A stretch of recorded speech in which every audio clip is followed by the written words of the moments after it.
says that there is a renowned Daee in the US who says that asking intercession from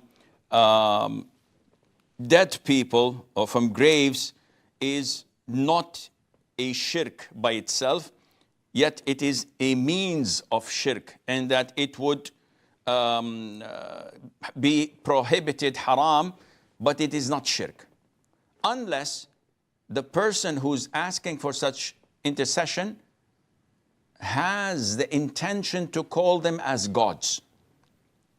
So what is the ruling on that? First of all, do not take knowledge from the likes of me or the likes of him. Take knowledge from real scholars.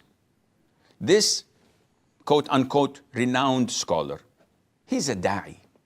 He does not qualify to be a scholar. He's a student of knowledge.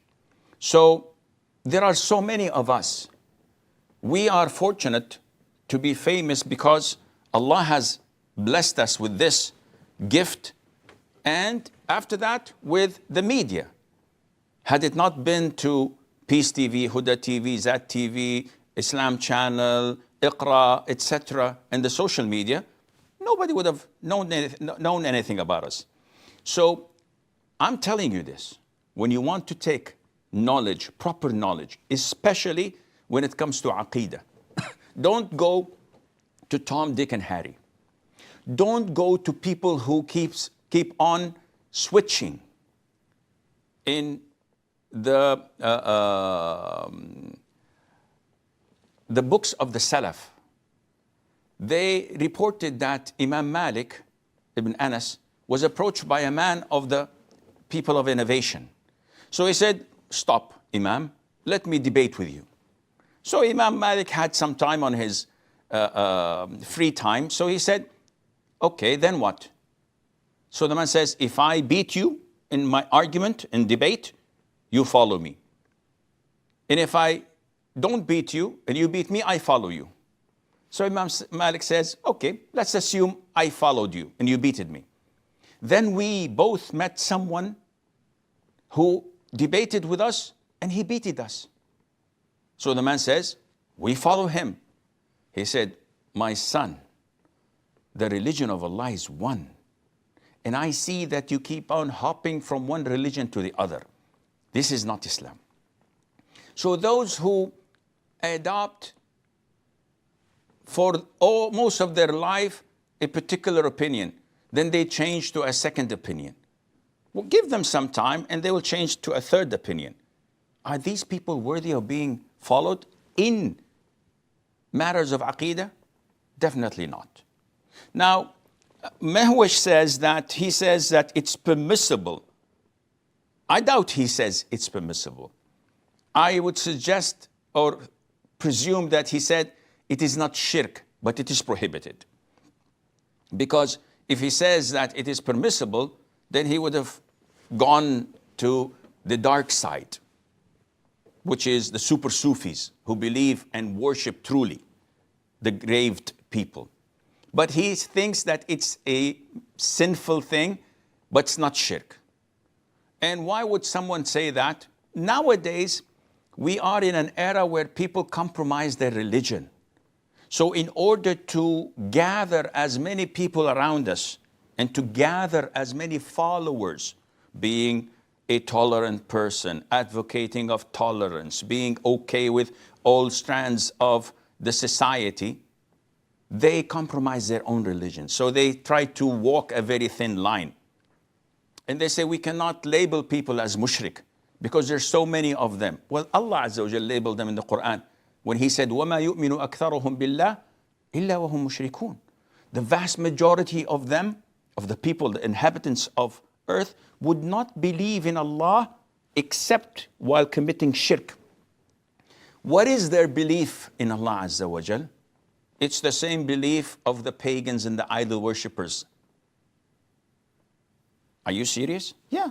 The pagans and the idol worshippers used to believe that Allah is a provider, that Allah is the giver of life and death, that Allah is the creator, that Allah is the facilitator of their affairs. It's all over the Quran. If you read the Quran, don't look to scholar so-and-so different with scholar so-and-so. Go to the sources. The Quran says to us in black and white that pagans and idol worshippers believed in Allah Azza wa Jal. This is their belief, but they associated others with Him through invoking them. And nowhere in the Quran, if you read it from cover to cover, that you will find a distinction or segregation between when you make dua to someone who's dead, thinking that he's capable or not capable of your intention. Dua is dua. Allah says in many places that they invoke others than Allah. He did not call them gods in these ayahs. Allah says clearly that they invoke other than Allah and they don't have any benefit for them or can protect them from any evil. And on the day of judgment, they will distance themselves from their shirk. So invoking is considered to be shirk on the day of judgment. And this is what the Prophet said, ad-du'a'u huwa al-ibadah. Invoking, making dua is worship. Not a form of worship, no, is worship. This is the hadith of the Prophet alayhi salatu wasalam.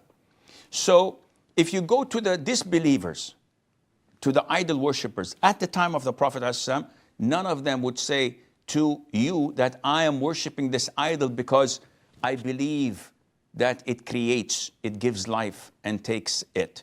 I believe it facilitates my affairs. I believe rain comes through it. Nobody says this. They know that only Allah does this. And this is Tawheed al-Rububiyyah. So for this so-called quote unquote scholar to come and claim that when I go to Tijani or Jilani or Sidna al-Badawi or to Al-Hussein or to the Prophet himself, and I make dua to them, that I don't believe in them to be gods, this is exactly what the idol worshippers used to do. Allah says in the beginning of Surah Zumar that we do not worship them except so that they would get us closer to Allah Azza wa Jal. Why are you calling Al-Hussein to help you? Because he can call Allah Azza wa Jal. So this is the identical shirk that the idol worshippers used to do. And if you say, no, Sheikh, you are judging their intention. Excuse me? Why is this person invoking Al-Hussein or Al-Tijani or Al-Jilani or Al-Badawi, the dead, the grave? Why are they going to Dargah and sacrificing to them and lighting lights and candles? Why are they making tawaf? Why are they asking them? Isn't this worshiping them? Or do they have to prostrate so that you can say, oh, no, this is worshiping? This is why I say, do not, and I repeat, do not take knowledge from such people. These people who keep on changing their colors according to the highest bidder. So if they're in America, they say what the Americans want to say, to hear. If they go to Europe, if they go to Africa, they will be the same thing. Whatever draws followers and likes and gives them fame. So their intention is with Allah. But you as a Muslim, you should depend on the Quran. And you should ask trusted scholars of Aqeedah if you want to be saved on the day of judgment, and Allah Azza wa Jalla knows best.